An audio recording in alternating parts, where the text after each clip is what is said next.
आपके पास एक मिस्टर कुमार आए हुए हैं। उनको सर्दी है और पिछले रात वो ठीक से सो नहीं पाए थे और आज शाम को उनको जाना है ट्रैवल करने के लिए अपने ड्राइवर के साथ। उनको मोशन सिकनेस है, यानी जब भी वो गाड़ी में बैठते हैं या झूले में बैठते हैं उनको उल्टी होती है। तो ट्रैवल करने पर उनको उल्टी नहीं होनी चाहिए। सर्दी के कारण काफी बेचैन है, सो नहीं पा रहे हैं। तो अब आप बताइए कि आप उनको कौन सी दवा देंगे। सर मोशन सिकनेस के लिए एवोमिन और नहीं तो ड्रावामिन। अच्छा, बीजन शायद मैसेज कर रहे हैं मेरे को। बीजन जो है H1 रिसेप्टर बता रहे हैं ना। ठीक है।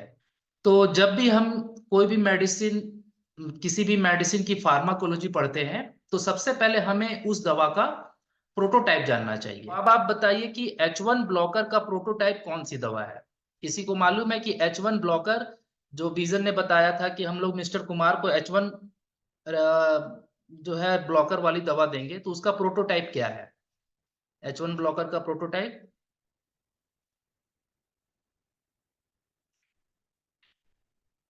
चलिए मैं आपको आगे बताता हूं कि H1 ब्लॉकर का प्रोटोटाइप क्या है। इसका प्रोटोटाइप है डाइफिनहाइड्रामाइन। लेकिन इसमें भी एक प्रॉब्लम है कि आपने डाइफिनहाइड्रामाइन नहीं सुना है। क्या सुना है आपने डाइफिनहाइड्रामाइन? डाइफिनहाइड्रामाइन आपने कम सुना होगा। आपने सुना होगा बेनेड्रिल। तो अब आप जब सोचेंगे कि सिट्रीजिन या लिवोसिट्रीजिन के बारे में, तब आप सोचेंगे कि डाइफिनहाइड्रामाइन से ये ज्यादा सेडेटिव है या कम सेडेटिव है। तब आपको पता चलेगा कि ये तो कम सेडेटिव है। सेडेटिव का मतलब होता है नींद लाने वाली दवा। तो डाइफिनहाइड्रामाइन जो है वो ज्यादा सेडेटिव है लिवोसिट्रीजिन से। तो आप अपने मरीज को लिवोसिट्रीजिन देंगे अगर वो दिन में काम करता है। और अगर वो रात का मरीज है तो उसे आप डाइफिनहाइड्रामाइन यानी कि बेनेड्रिल दे सकते हैं। वो आराम से सो जाएगा। और यही होता है प्रोटोटाइप। यानी प्रोटोटाइप का अर्थ ये हुआ कि आप उस दवा का क्या साइड इफेक्ट है, उसको कैसे इस्तेमाल कर रहे हैं। डाइफिनहाइड्रामाइन या बेनेड्रिल क्या है, एक एंटीहिस्टामिनिक है। लेकिन उसका एक साइड इफेक्ट भी है जिससे कि वो नींद लाता है। तो ये आप उस इसी को बोलते हैं प्रोटोटाइप, ताकि आप उस दवा के साइड इफेक्ट को कैसे इस्तेमाल कर सके। चलिए अब बात करते हैं बेनेड्रिल क्या क्या काम करती है। सबसे पहले बात तो ये कि H1 रिसेप्टर को ब्लॉक करती है। अगर ये H1 रिसेप्टर को ब्लॉक करती है तो क्या हम इसे एलर्जिक राइनाइटिस में दे सकते हैं? हाँ बिल्कुल दे सकते हैं। क्या इसे वायरल राइनाइटिस के सिम्टम को ठीक करने के लिए दे सकते हैं? हाँ बिल्कुल दे सकते हैं। क्या इसे अर्टिकेरिया और एंजियोडीमा में दिया जा सकता है? बिल्कुल दिया जा सकता है। क्यों दिया जा सकता है? इसीलिए दिया जा सकता है क्योंकि ये H1 रिसेप्टर को ब्लॉक करती है। लेकिन हमें यह भी ध्यान रखना है कि डाइफिनहाइड्रामाइन एक अच्छा H1 रिसेप्टर ब्लॉकर है, लेकिन इसके कुछ साइड इफेक्ट भी है। क्या है वो साइड इफेक्ट? चलो हम लोग कुछ साइड इफेक्ट इसके जान लेते हैं।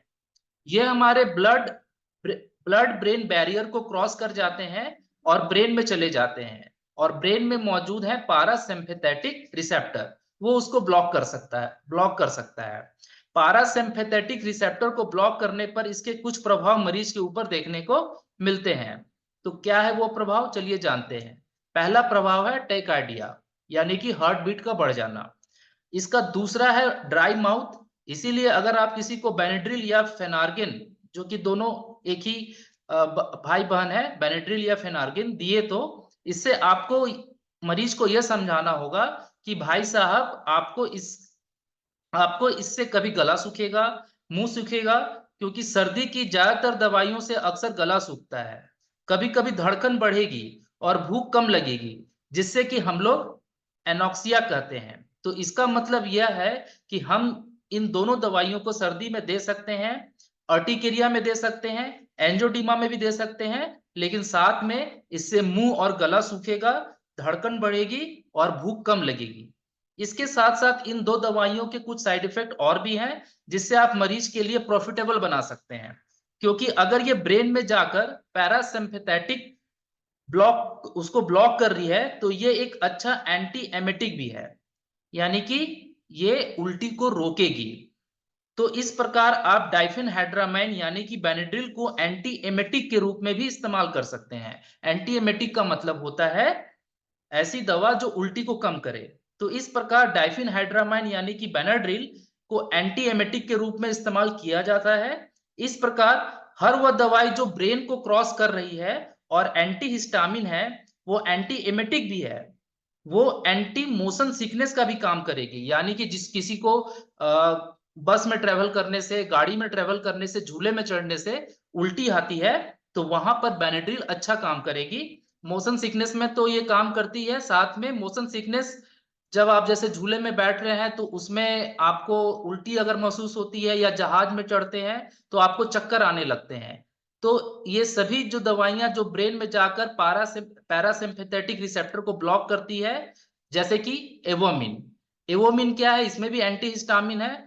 अब आप सोचेंगे कि ये ब्रेन में तो कोई एलर्जी है नहीं, तो फिर हम एंटी हिस्टामिन क्यों ले रहे हैं? एंटी हिस्टामिन इसलिए दे रहे हैं क्योंकि उस एंटी हिस्टामिन का साइड इफेक्ट है जो उसके ब्रेन वाले इफेक्ट के लिए इस्तेमाल कर रहे हैं। लेकिन इसमें आप एक बात जरूर ध्यान रखना कि मोशन सिकनेस होने के बाद अगर ये दवाई आप दोगे तो किसी काम की नहीं।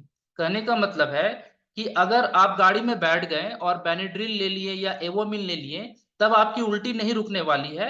आपको इसे आधा या 1 घंटा पहले लेना पड़ेगा।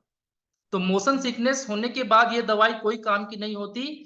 तो ये किसी काम की नहीं होगी। अगर आपको ट्रेवलिंग में उल्टी रोकनी है तो इसमें गाड़ी में बैठने से आधा घंटा पहले मरीज को लेने बोलिए, ये बहुत बढ़िया काम करेगी। इसके अलावा बेनाड्रिल जो है वो एंटी वर्टिगो भी है और कफ सप्रेशन भी है। और चूंकि ये ब्रेन के अंदर जा रहा है तो ये सेडेटिव प्रोड्यूस करता है, यानी कि नींद भी लाने का काम करता है। तो अब बात कर लेते हैं कि किस किस मरीज को डाइफेनहाइड्रामाइन यानी कि जो बेनाड्रिल है वो नहीं देंगे। तो जिनको ग्लूकोमा है, यानी जिनको शुगर पेशेंट है, उनको नहीं देना है। प्रेगनेंसी में नहीं देना है। ऐसे व्यक्ति को नहीं देना है जो रात को नींद की दवा खाकर सोता है, फिर ये 2 हो जाएगी। तो अगर कोई व्यक्ति नींद की दवा लेता है तो उसको बताना है कि जब तक बेनाड्रिल चल रही है आप नींद की दवा रोक दीजिए। या ऐसा व्यक्ति जो जिसको हर शाम को दारू पीने की आदत है, उसको भी बेनाड्रिल देते समय आपको समझाना है कि जब तक बेनाड्रिल दवा चल रही है आप अपना जो अल्कोहल है उसको बंद कर दीजिए। तो इस तरह से मरीज को आपको समझाना है कि जब तक दवा चल रही है आप नींद की गोली मत लो या अल्कोहल मत लो, क्योंकि दोनों मिलाकर के रेस्पिरेटरी डिप्रेस कर देगा, तो इससे उसको प्रॉब्लम हो जाएगी।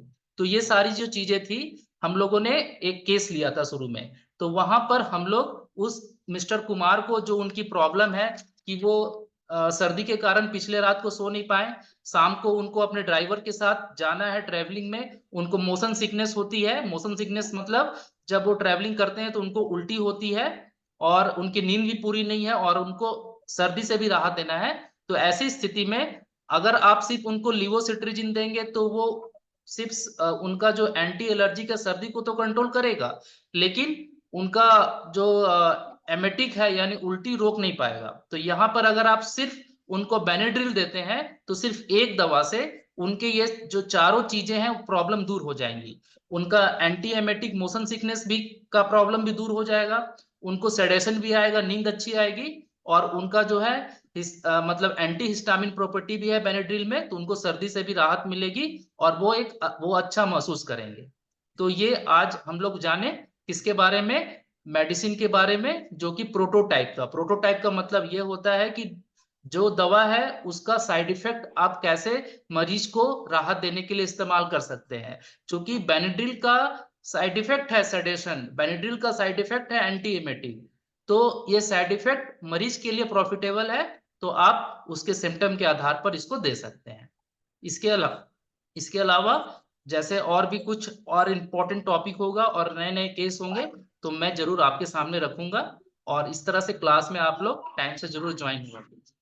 मिलते हैं नेक्स्ट वीडियो।